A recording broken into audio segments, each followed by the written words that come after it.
భారతదేశ వీరుల చరిత్రను చెప్పడానికి, ప్రతి ఒక్కరి హృదయంలో దేశభక్తి తేడానికి తీసుకువచ్చారు క్రిష్ ఇంకా బాల్టీ బాయ్. భారత్ హై హమ్.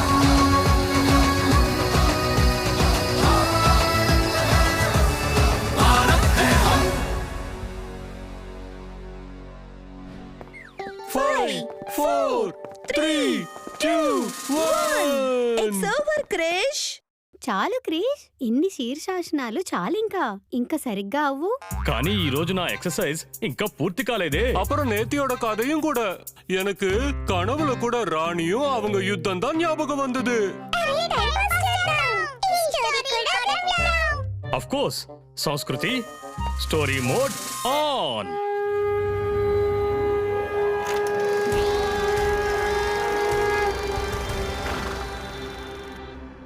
సర్ హ్యూ రోజ్ తన భారీ సైన్యంతో ఝాన్సీని ముట్టడించాడు. ఆంగ్లేయుల ఫిరంగుల నుండి మండుతున్న గోళాలు వర్షిస్తున్నాయి. రాణి లక్ష్మీబాయి ఇంకా ఝల్కారీలు కూడా గట్టి పోటీనిచ్చారు. కానీ వాళ్లకు నష్టం ఎక్కువ జరుగుతోంది. వాళ్ల సైనికులు చాలామంది చంపబడ్డారు, చాలామంది గాయపడ్డారు కూడా. దీనివల్ల రాణి యొక్క మిగతా సైన్యం మనోబలం క్షీణించసాగింది. ఎప్పుడైతే రాణికిది అర్థమైందో అప్పుడు ఆ ఆంగ్లేయులు మన వైపు చూసేటప్పుడు వాళ్ళ కంటికి ముందు కనిపించేది ఒక వితంతువు, ఆ తర్వాత ఒక ఆడది, ఆ తర్వాత భారతదేశ ఆడది. ఇంకా వాళ్ళెవ్వరికి వీళ్ళకి మర్యాద ఇవ్వడం తెలియదు. ఇప్పుడు వాళ్ళకి గుణపాఠం నేర్పించాల్సిన సమయం వచ్చింది. జై భవానీ!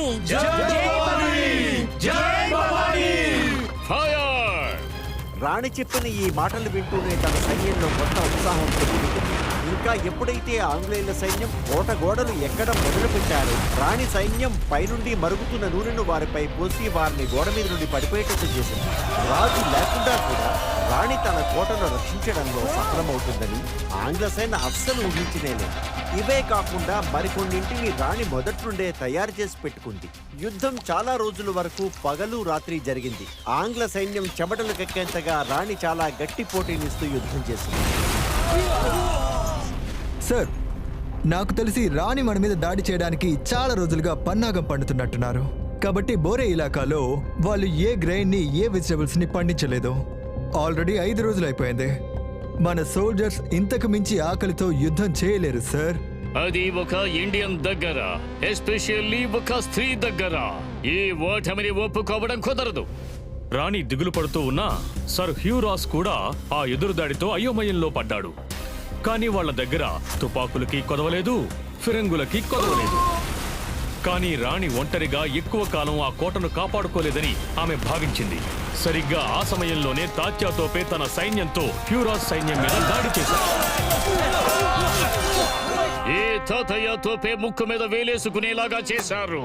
ఒక సమాచారం వచ్చింది మన ఆర్మీకి, వాళ్ళకు సాయం కావాలట. సగం మంది తాతయ్య తోపే వెనకాలే వెళ్ళండి, మిగతా వాళ్ళు ఇక్కడే ఉండి కోట గోడలు పగలగొట్టండి. ఒక్కసారి మనం కోట లోపలికి వెళ్ళామంటే ఆ తర్వాత మీరు దామోదరును వాళ్ళ దగ్గర నుంచి తప్పించుకోలేరు. కొంతమంది వీరులు తీసుకొని మీరిద్దరు బాధలపై సవారీ చేస్తూ వెళ్ళిపోండి. నా పోలికలు వచ్చం మీలా ఉంది కాబట్టి కొంచెం సేపు వాళ్ళకి అనుమానం రాకుండా నేను అడ్డుకోగలను. నేనలా చెయ్యలేను.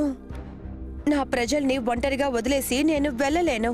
ఛత్రపతి శివాజీ మహారాజా కాదని ఒకసారి గుర్తు చేసుకోండి రాణి. కొన్నిసార్లు చిన్న యుద్ధాల్లో ఓడిపోవటం అనేది తర్వాత పెద్ద గెలుపుని పొందడానికి సహాయంగా ఉంటుంది. అవును రాణి, మీరు యువరాజుని తీసుకుని కాల్పి వైపు వెళ్ళిపోండి. అప్పటి వరకు అంతా మేము చూసుకుంటాం. చివరికి అంగ్రేజీ తోపే ఝాన్సీ యొక్క కోట యొక్క ద్వారాన్ని విరగ్గొట్టడంలో నిమగ్నమయ్యాడు. అదుగో రాణి అటువైపు వెళ్తోంది, ఆవిడ్ని పట్టుకోండి.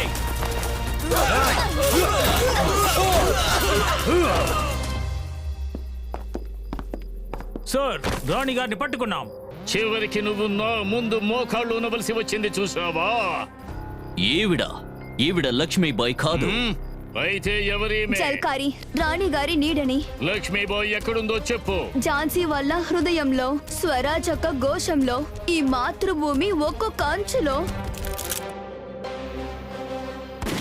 ఈ విధంగానే జల్కారి రాణి కోసం తన ప్రాణాల్ని త్యాగం చేసింది. రాణి తన చిన్నారి యువరాజు దామోదర్ను వీపుకు కట్టుకుని కోట నుండి కల్పి వైపు బయలుదేరింది. ఫిరంగి పేలిన ప్రతిసారి రాణి మనసు ముక్కలు ముక్కలైపోయింది. కానీ వేరే మార్గం లేదు, ఆమె కాల్పీకి చేరుకోవాలి. కానీ వెళ్లే దారిలో రాణిగారు, ఆంగ్లేయులు చాలా మంది ఉన్నారు. ఇప్పుడు మనం వేరే దారిలో వెళ్ళాలి. మరో దారిలో కాల్పీకి వెళ్ళాలంటే సమయం ఎక్కువగా పడుతుంది. కానీ వీళ్ళని దాటుకుని ఎలా వెళ్ళడం? వీళ్ళని మనం ఓడించలేము, కానీ వీళ్ళని మళ్లించగలం. నా దగ్గర ఒక ఆలోచన ఉంది, వినండి. హే యు, ఎవరు మీరు? ఇంకా ఎక్కడికి వెళ్తున్నారు మీరు?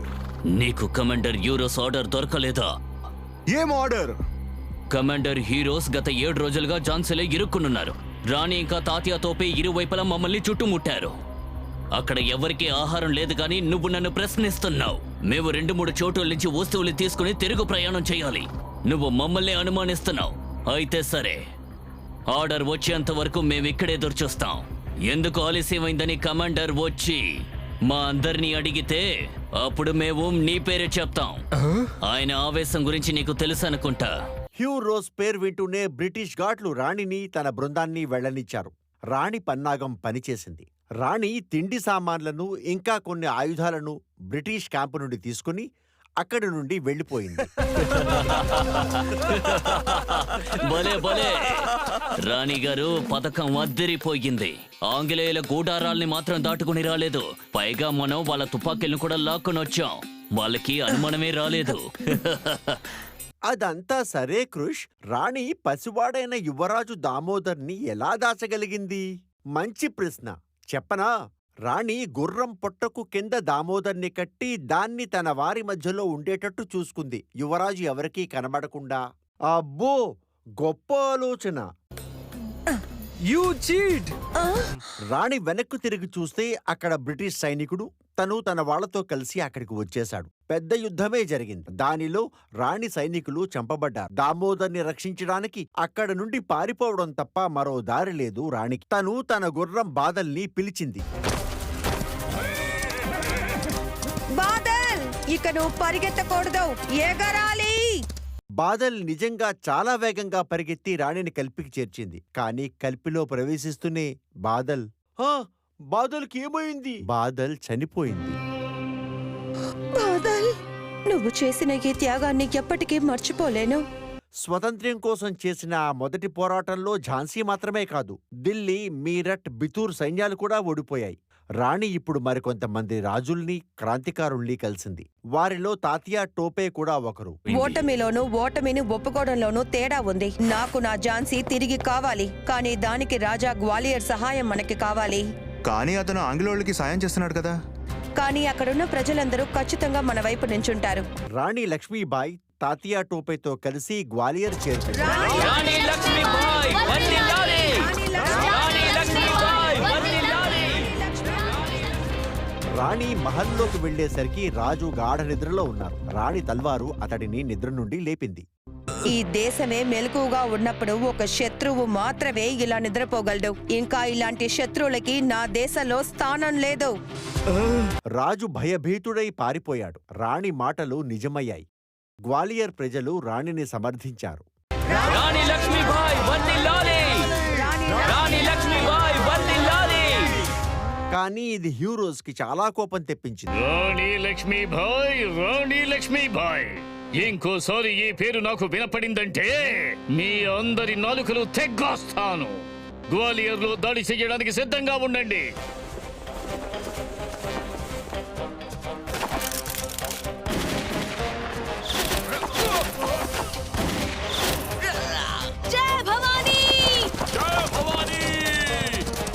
మళ్ళీ ఒక భయంకరమైన యుద్ధం జరిగింది. రాణి గొప్ప శక్తితో పోరాడు. తను హ్యూరోస్ మీద ఎలా ఆక్రమణ చేసిందంటే దెబ్బకి అతడు అక్కడి నుండి పారిపోవలసి వచ్చింది. రాణి అతడిని వెంబడించింది. ముందు హ్యూరోస్, అతని వెనుక రాణి, వీరి వెనుక రోజు సిపాయి. పరిగెత్తి హ్యూరోస్ ఒక లోయ దగ్గరకు చేరుకున్నాడు. అతని గుర్రం ఒక్క గెంతు గెంతి ఆ లోయని దాటేసింది. కానీ రాణి గుర్రం ఆ సాహసం చేయలేకపోయి అక్కడే నిలబడిపోయింది. ఒకవేళ రాణి గుర్రం బాదల్ బతికే ఉంటే బహుశా రాణి రక్షింపబడేది. తను ఇలాంటి కష్టాలను సులభంగా దాటగలిగింది. కానీ దురదృష్టవశాత్తు ఆ రోజు బాదల్ లేదు. రాణిని అనుసరించిన ఆ బ్రిటిష్ సైన్యం ఆమెను చుట్టుముట్టింది. అయినా సరే ఆమె తన ఓటమిని అంగీకరించలేదు. ఖూబ్ లడి మర్దాని ఓతో ఝాన్సీ వారి రాణి థీ. కానీ అంతమంది ఆంగ్ల సిపాయిలతో ఒక్కటి ఎంతసేపు పోరాడగలదు? పోరాడుతూ వీరమరణం పొందింది.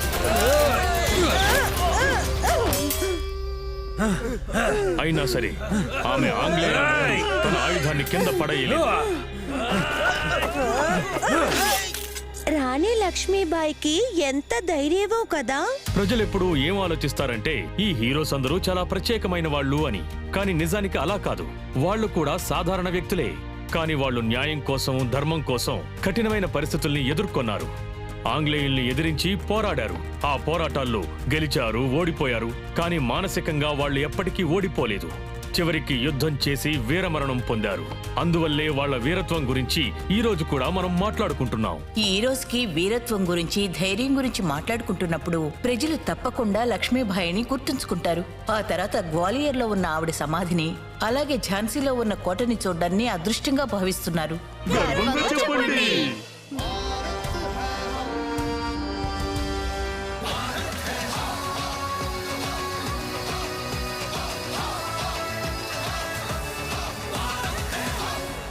ఫ్రెండ్స్, ఈ కథ వినడానికి మీకు ఎంత ఇంట్రెస్టింగ్ గా ఉంది. ఆలోచించండి, చూడడానికి ఎంత ఇంట్రెస్టింగ్ గా ఉంటుందని. చూడండి, క్రిస్ త్రిస్ బాటి బాయ్ మనం భారతీయులం. ప్రతి ఆదివారం ఉదయం 10 గంటలకి దూరదర్శన్ లో. అలాగే మన streaming partners Amazon prime video ఇంకా నెట్ఫ్లిక్స్. Stay tune.